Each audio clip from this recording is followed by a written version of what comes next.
एक बार की बात है, जब राजा अपने दरबार में बैठे हुए थे। उसी समय नगर के दो साहूकार वहाँ पर आए। साहूकार बोले, हम लोग ठगी का शिकार हो गए हैं। हम तो इस कदर ठगे गए हैं कि हमारी आने वाली पीढ़ियां भी इस ठगी से बाहर नहीं निकल पाएंगी। मेहरबानी करके हमें बचा लीजिए महाराज। आप दोनों पहले शांत हो जाइए। आपके साथ न्याय अवश्य होगा, लेकिन न्याय करने से पहले मुझे इस मामले के बारे में पूरी जानकारी दीजिए। दोनों के इस तरह से परेशान होने से कोई समाधान नहीं निकलने वाला। आप दोनों मुझे पूरी बात विस्तार से बताइए, तभी तो मैं दोषियों को सजा दे पाऊंगा। उनमें से पहला सेठ कहने लगा, महाराज, कल जब मैं अपनी दुकान में बैठा हुआ था कि तभी एक आदमी मेरी दुकान पर आया। वह मुझसे सभी तरह के हीरे जवाहरात दिखाने के लिए कहने लगा। उस आदमी का पहनावा एक अमीर आदमी के जैसा था। मुझे लगा कि शायद वह कोई व्यापारी होगा। यह सोचकर मैंने उसे सोने के बने हुए आभूषण दिखाना शुरू कर दिया। मेरे पलक झपकते ही उसने मेरे सारे आभूषण नकली आभूषणों में बदल दिए और वहां से 9-2-11 हो गया और मेरे असली गहने अपने साथ ले गया। सेठ जी, क्या आपको उस समय इस बात की भनक नहीं लगी कि उस ठग ने आपके गहने बदल दिए हैं?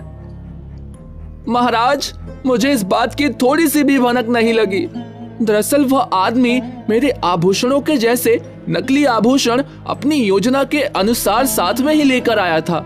जब तक मैं इस पूरे मामले को समझ पाता, वह वहां से चंपत हो चुका था। आखिर नगर में ऐसा कौन सा ठग पैदा हो गया?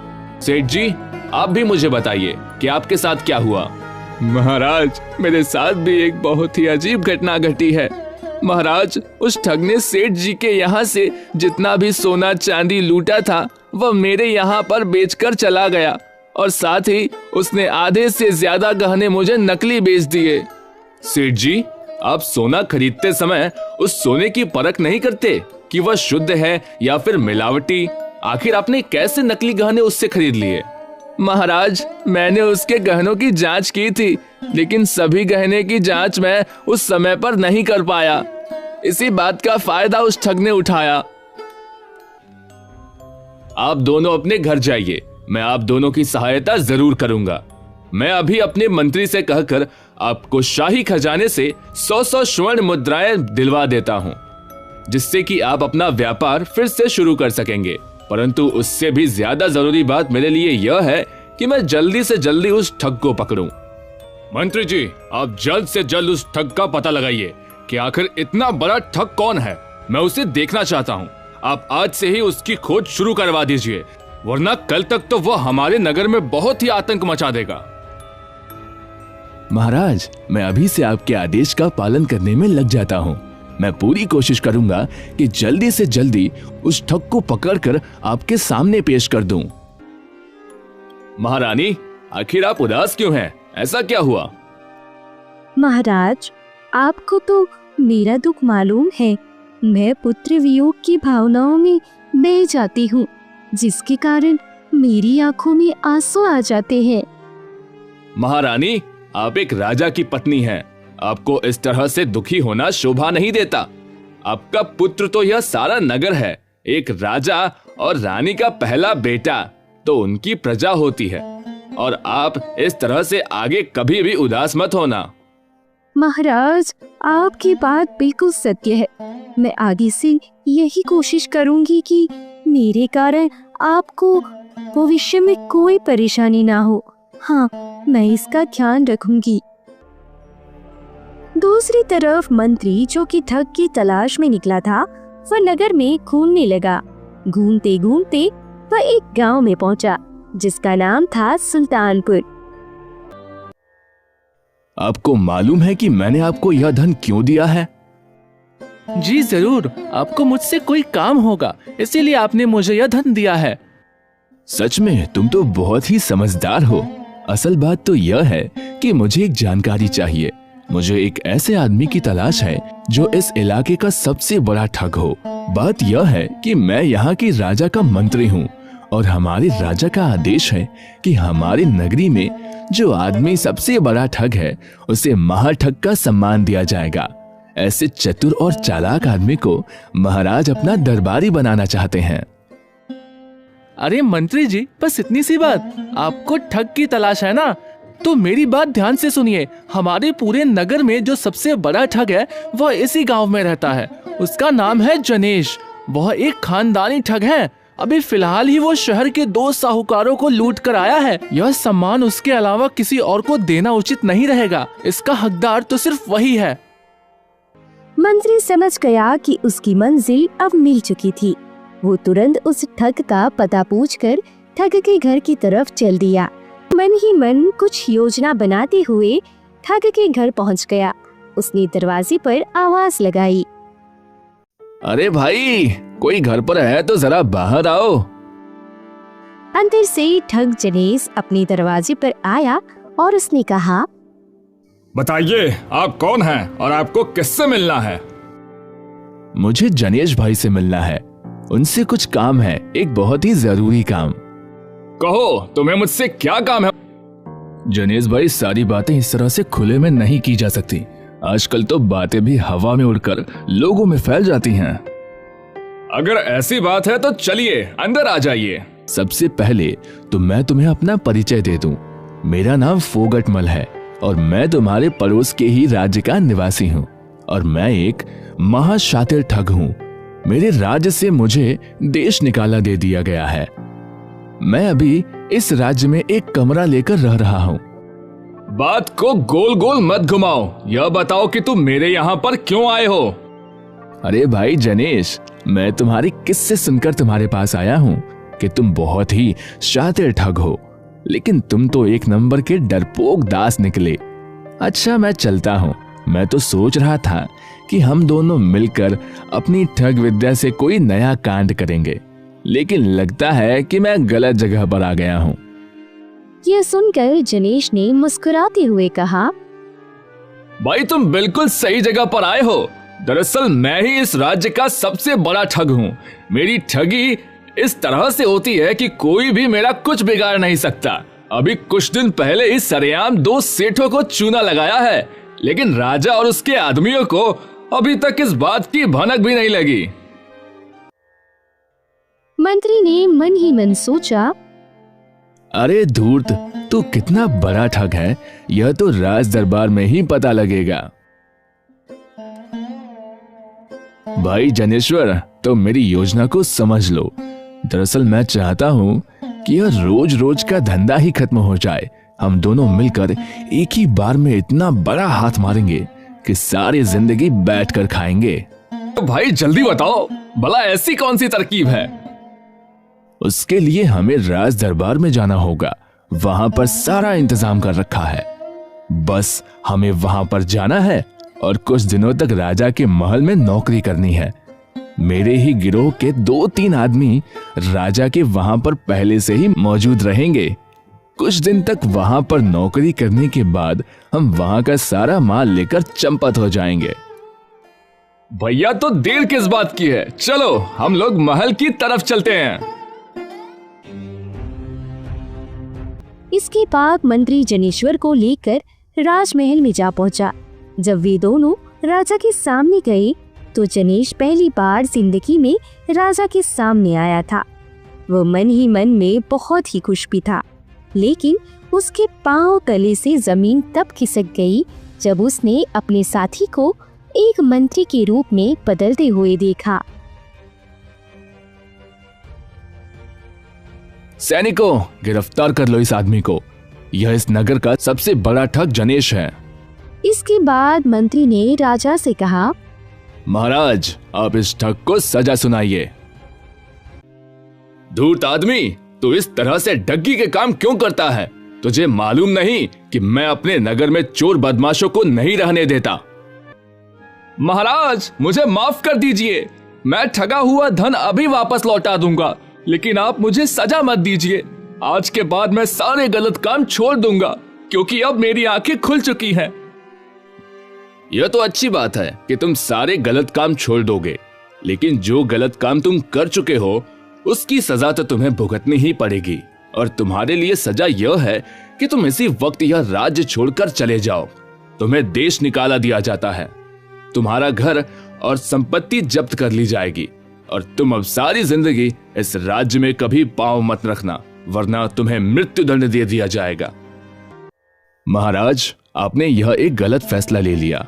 आपको इस ठग को सजा के तौर पर अपने कारागार में बंद करवा देना चाहिए था, क्योंकि भविष्य में यह खुले सांड की तरह हम पर हमला कर सकता है, हमें कोई नुकसान पहुंचा सकता है। अरे मंत्री जी, आप इस बात की चिंता ना करें। भला इस ठग की क्या मजाल है कि ये हमें कोई नुकसान पहुंचाए।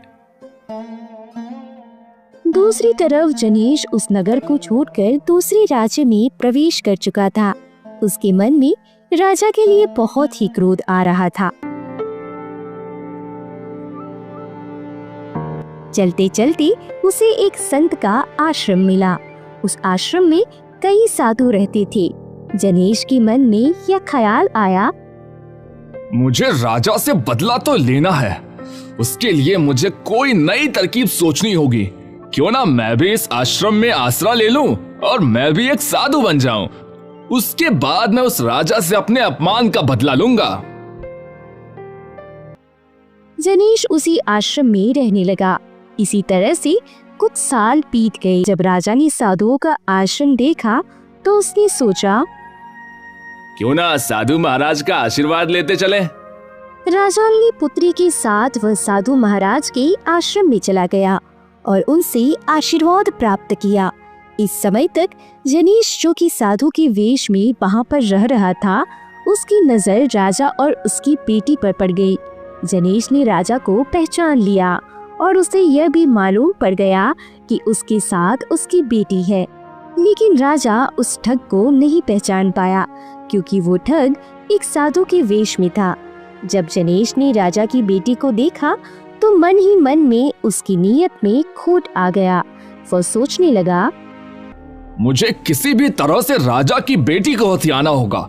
इस तरह से मैं राजा से अपने अपमान का बदला भी ले लूंगा और साथ ही इतनी सुंदर राजकुमारी भी मेरे कब्जे में आ जाएगी। राजा और उसकी पुत्री आशीर्वाद लेकर वापस लौट गए। किस्मत ने राजा का साथ दिया और इस दौरान रानी ने 2 जुड़वा पुत्रों को जन्म दिया। कुछ समय और बीत गया। अब राजकुमारी जवान हो चुकी थी और उसके दोनों भाई अब 10 वर्ष के हो चुके थे। तब एक दिन रानी ने राजा से कहा, महाराज, हमारी बेटी अब बड़ी हो चुकी है। आपको उसके विवाह की चिंता हुई चाहिए। उसके विवाह के योग्य कोई सुंदर सा राजकुमार ढूंढकर उसकी शादी करवा दीजिए। आपके तो कितने सारे राजा मित्र हैं और आप ही वो एकमात्र ऐसे राजा है जिसकी पड़ोसी राज्य से कोई भी दुश्मनी नहीं है। इसलिए आप जल्दी ही इस शुभ कार्य को पूरा कीजिए। रानी, आपकी बात पर जल्द ही मैं गंभीरता से विचार करूंगा। अब तक तो हम अपनी बेटी को बच्चे ही समझ रहे थे, लेकिन आप एक माँ हैं। भला आपसे ज्यादा राजकुमारी को कौन समझता है।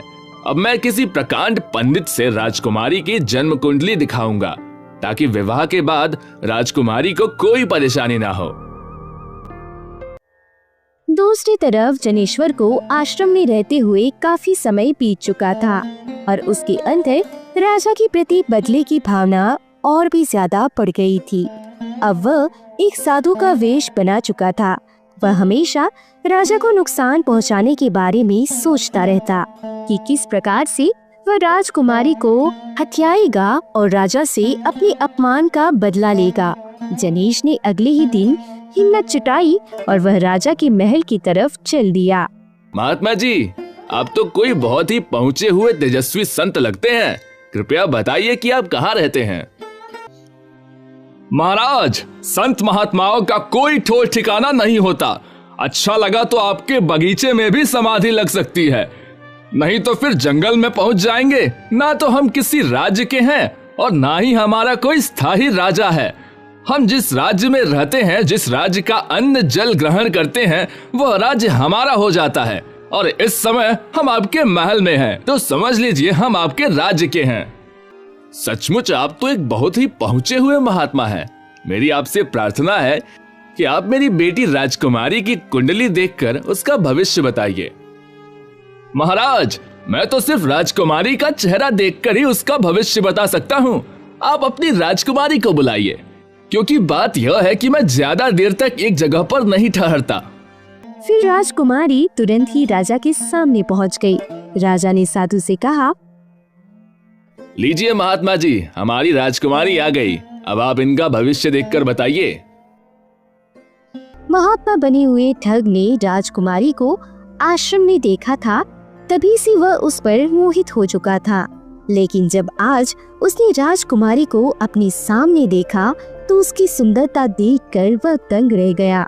थोड़ी देर तक वह राजकुमारी के चेहरे को देखता रहा और उसके बाद वह राजा से बोला, महाराज, घोर अपशगुन! राजकुमारी का भविष्य तो बहुत ही बुरा है। यूं कहिए कि राजकुमारी आपके ऊपर मंडराती हुई एक विपत्ति है, और यह विपत्ति 7 दिन के बाद ही आप पर आने वाली है। 7 दिन के बाद आपकी मृत्यु हो जाएगी, और उसके 7 दिन के बाद आपकी रानी मर जाएगी, और ठीक उसके 7 दिन के बाद आपके दोनों जुड़े बेटे मर जाएंगे। अगर कोई बचेगा तो बस यह कुल घात। महात्मा जी, यह आप कैसी बातें कर रहे हैं? मेरी राजकुमारी भला ऐसे कैसी हो सकती है? महाराज, मैंने जो कुछ भी कहा है वह इसका भविष्य देखकर कहा है, और आप तो जानते ही हैं कि संत का वचन कभी मिथ्या नहीं होता। संत कभी झूठ नहीं बोलते, क्योंकि झूठ बोलने से मेरा कोई फायदा या नुकसान तो होने वाला है नहीं।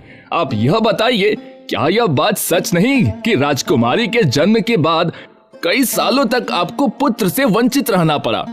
असल में आपको कई वर्षों पहले ही पुत्र की प्राप्ति हो जाती, लेकिन इस राजकुमारी के दुर्भाग्य के कारण आपको इतने सालों तक पुत्र प्राप्ति से वंचित रहना पड़ा, और अब इसकी बुरी छाया के कारण आपके कुल का सर्वनाश हो जाएगा। आप इसे एक पुत्री की नजर से देख रहे हैं। अगर आप अपनी अंतरात्मा से पूछेंगे तो आपको सच्चाई पता लगेगी। पिताजी, यह आदमी कोई साधु महात्मा नहीं है। आप इसकी बातों पर बिल्कुल भी विश्वास न कीजिए। आप चाहे तो मेरा भविष्य किसी और महात्मा जी को दिखा सकते हैं। राजकुमारी, यह महात्मा जी झूठ नहीं बोलते, बल्कि यह तो बिल्कुल सच बोल रहे हैं। महात्मा जी, आप मुझे इस मुसीबत से छुटकारा पाने का कोई उपाय बताइए। महाराज, आपके पास अब बस एक ही रास्ता है, और वह यह है कि राजकुमारी की हत्या कर दी जाए। परंतु यदि आपने अपनी पुत्री की हत्या की तो आपको पुत्री हत्या का पाप लगेगा। इसके लिए आपको नरक में भी जाना पड़ेगा। नहीं महात्मा जी, मैं अपने हाथों से राजकुमारी की हत्या नहीं करना चाहता। आप कोई ऐसा उपाय बताइए जिससे सांप भी मर जाए और लाठी भी ना टूटे। महाराज, आप एक बड़े से लकड़ी के संदूक में राजकुमारी को बंद करके नदी में बहा दीजिए। यह बहते हुए किसी दूसरे राज्य में चली जाएगी। वहां पर वह संदूक जिसके हाथ लगेगा और संदूक में से जो राजकुमारी को बाहर निकालेगा तो यह मुसीबत उसके सिर चली जाएगी। मेरी मानिए तो यह शुभ कार्य आप आज ही कर डालिए। अब आपको तो पता है कि मैं एक जगह पर ज्यादा देर तक रुकता नहीं। अभी मैं चलता हूँ, फिर कभी आपसे मिलूंगा। मुझे अब नदी के किनारे किनारे 4-5 मील दूर कर जाकर बैठना चाहिए। जब वह बहता हुआ संदूक मेरे पास आएगा तो मैं उससे निकाल लूंगा और फिर उसे उठाकर अपने घर ले जाऊंगा। इस तरह से राजकुमारी हमेशा के लिए मेरी हो जाएगी। और अपनी जान बचाने के लिए राजकुमारी को एक बड़ी सी संदूक में बंद करवा के नगर के पास ही एक नदी में बहा दिया। राजा ने अपने एक जासूस को भी उस बक्से के पीछे लगा दिया। जाकर देखो कि इस संदूक को कौन पाएगा और यह मुसीबत हमारे राज्य में ही रह जाएगी या फिर किसी दूसरे राज्य में। इधर वह संदूक नदी में बहता हुआ आगे आगे जा रहा था। वो गुप्तचर भी छिप छिपाते उस संदूक का पीछा कर रहा था। तभी उसने देखा कि एक राजा अपने सैनिकों के साथ शिकार करके लौट रहा था। प्यासा होने के कारण वह जल पीने के लिए नदी में उतर गया। अचानक उसकी नजर उस बहते हुए संदूक पर पड़ी। उसने अपने सैनिकों को आदेश दिया। सैनिक संदूक को नदी से बाहर ले आए। राजा ने संदूक खोला और संदूक खोलने पर राजा चौंक गया। उसके अंदर तो एक बहुत ही सुंदर लड़की थी और वह भी बिल्कुल ठीक ठाक। राजा सोचने लगा, शायद कुछ देर पहले ही किसी ने इसे बहाया होगा। राजा ने राजकुमारी को संदूक से बाहर निकाला और उससे पूछा, तुम कौन हो और तुम्हें किस अपराध के दंड के कारण इस संदूक में बंद करके रखा गया है? राजा, मेरी पिछली जिंदगी के बारे में जानकर आप क्या करेंगी? हाँ, मैं आपको इतना बता सकती हूँ कि मैं कोई कलंकिनी नहीं हूँ। मैंने ऐसा कोई भी अपराध नहीं किया जिसके लिए मुझे सजा दी जाए। लेकिन मेरा अपराध सिर्फ इतना है कि मैं एक अंधविश्वासी माता पिता के घर में पैदा हुई। मेरे माता पिता को एक ढोंगी साधु ने यह कह दिया था कि मैं उनके लिए विपत्ति हूँ। बस तब से मेरे माता पिता ने बिना सोचे समझे मुझे इस संदूक में बंद कर दिया। यह तो अच्छा हुआ कि यह संदूक आपके हाथ लग गया, वरना वह साधु भी इसी नदी के किनारे पर कहीं आसपास ही इस संदूक का इंतजार कर रहा होगा। तुम्हारी कहानी तो बड़ी ही विचित्र है, परंतु तुम निराश मत होना।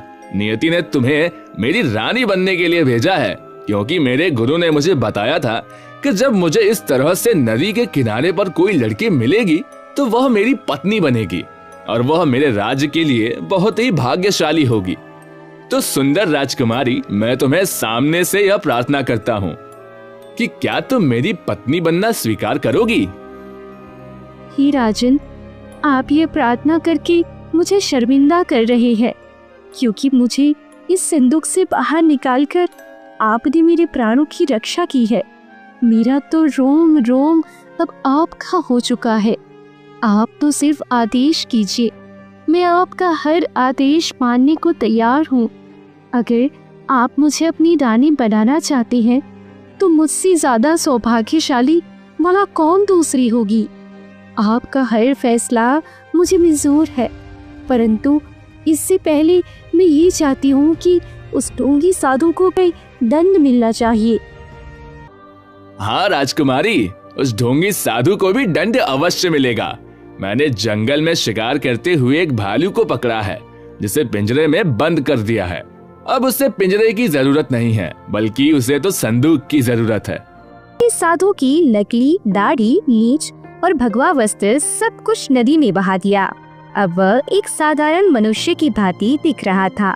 उसने संदूक को किसी तरह से खींचता हुआ अपने घर की तरफ चल दिया। वह मन ही मन में सोच रहा था। जल्दी से संदूक खोला तो वह भालू संदूक से बाहर आ गया। तो वह ठग पर टूट पड़ा और उसे नोच नोच कर खाने लगा। लेकिन जब इसकी सांसें टूटने लगी तो उसे ख्याल आया, गलती तो मेरी ही थी।